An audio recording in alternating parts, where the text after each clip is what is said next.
আমরা হঠাৎ করেই দেখলাম প্রধান উপদেষ্টা অতি জরুরি বৈঠক ডাকলেন রাজনৈতিক দলগুলোর সাথে। আনিস আলমগীর, আপনার কাছ থেকে শুরু করি। এই অতি জরুরি বৈঠক থেকে মানে আপনার কি মনে হলো, এখান থেকে জরুরি কি হলো আসলে?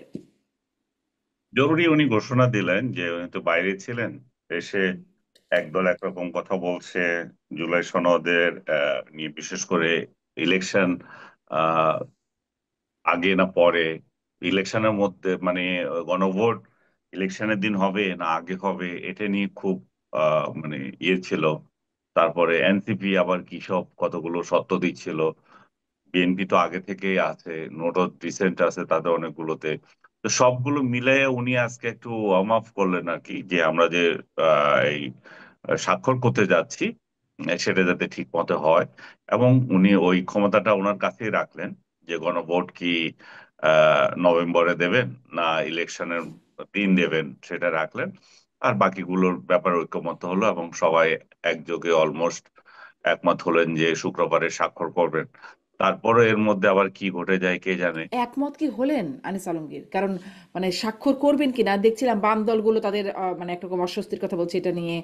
আম, হুম। কেউই আসলে স্বাক্ষর করবেন এটা কি বলছেন?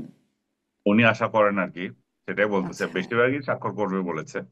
কিন্তু আপনি যেটা বললেন আশঙ্কার কথা তো উড়িয়ে দেওয়া যায় না, বাম দলগুলোরও একটা আপত্তি কিছু কিছু ছিল। তারপরে বিএনপি যে সব জায়গায় একমত হয়ে যাবে তা তো না। বিএনপির আজকের বক্তৃতাটা তো মানে সাদা চোখে দেখলে আপনার কাছে কিছু মনে হবে না, কিন্তু আপনি যদি ক্রিটিক্যাল দৃষ্টিতে দেখেন এটা ভীষণ ভীষণ ধরনের এক ধরনের প্রধান উপদেষ্টাকে এক ধরনের ওয়ার্নিং, যে আপনি যা মনে করছেন তা হবে না। এবং এটা আপনি যেটা চেয়েছেন আনকন্ডিশনাল, আপনি যদি মনে করেন যে আমাদের এই হুম। শর্ত আনকন্ডিশনাল, আপনাকে সেটা নয়, আমাদের এই সমর্থন আনকন্ডিশনাল নয়, এটা সত্য সাপেক্ষ। এবং ফেব্রুয়ারি নির্বাচন যে কোনো মূল্যে হতে হবে, সেটাই তাদের ইয়ে। অন্য কোনো এখানে অন্য কোনো বাহানা দিয়ে নির্বাচন পিছিয়ে দেওয়ার কোনো সুযোগ নেই। গণভোট প্রসঙ্গে বিএনপি নেতা সালাউদ্দিন একদম স্পষ্ট করে বললেন যে এটা জুলাই সনদের অংশ না। জুলাই সনদ যে বিষয়গুলো নিয়ে আমরা ঐকমত্যে পৌঁছেছি, 84টি পয়েন্ট, সেই জায়গায় এখানে গণভোট না। গণভোট এইটা বাস্তবায়ন কিভাবে হবে কি না হবে সেটা হয় পার্লামেন্ট দেখবে, নতুবা আগামী সংসদ দেখবে, নতুবা গণভোট হবে।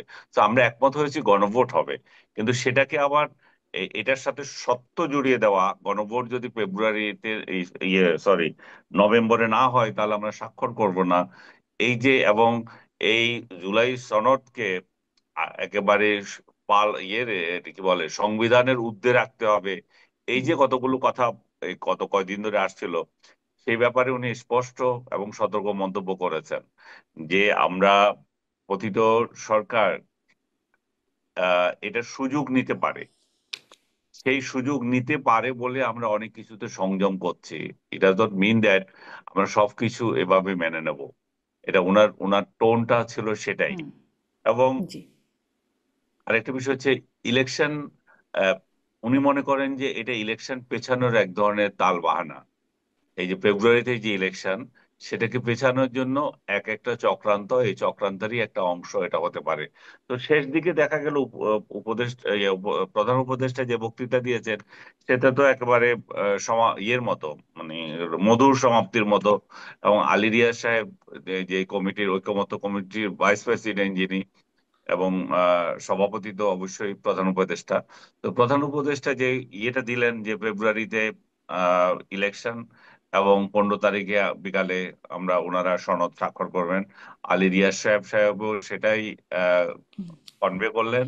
কিন্তু জামাত এখানে যেটা আমি এটা সালাউদ্দিন সাহেব যে বক্তব্য দিলেন, সেই জামাত ঠিক একইভাবে তাদের ওই ওই কন্ডিশনে রয়ে গেল যে আমরা চাই ফেব্রুয়ারি নির্বাচনের আগে এবং নভেম্বরের মধ্যে এটা এটা গণভোট হতে হবে। কারণ গণভোটের ভিত্তিতেই ইলেকশন আমরা যাচ্ছি এবং সনদের ভিত্তিতেই ইলেকশন হবে, সনদ পরে হবে না। তো সব মিলিয়ে আপনার একভাবে মনে হবে যে হ্যাঁ ঐক্যমত হয়ে গেছে, 15 তারিখে তারা ইয়ে, শুক্রবারে তারা স্বাক্ষর করবে। আবার 17 তারিখ, হ্যাঁ। এদের তো মতামত, এদের মতি গতি চেঞ্জ হতে তো সময় লাগছে না। এরা হুম। এখানে একটা জি। একমত হয়ে যায়, বাইরে এসে আবার আরেকটা কথা বলে, আবার এই সনদে অন্তর্ভুক্ত না এমন কিছু বিষয় আবার সনদে সনদের আলোচনায় আসেই নাই, এরকম কিছু বিষয় আবার আলী রিয়াজ সাহেব চিঠি দিয়ে আবার অন্তর্ভুক্ত করে দেন। তো কোন দিন যে কি হবে, কালকে যে আবার আরেকটা ইস্যু আবার এখানে ঢুকিয়ে দেবে না, সেটারও কোনো নিশ্চয়তা নেই। এত যে ইস্যু, আমি একটু এটা বুঝতে চাই, মানুষ কি, সাধারণ মানুষ কি আসলে একটুও বুঝতে পারছে মানে কি হচ্ছে? 84টা পয়েন্ট কি, জুলাই সনদটা কি, এগুলো কি সাধারণ মানুষের কাছে সঠিকভাবে কনভে করা যাচ্ছে? আনিস আলমগীর, একটু ছোট্ট না, করে যদি বলেন।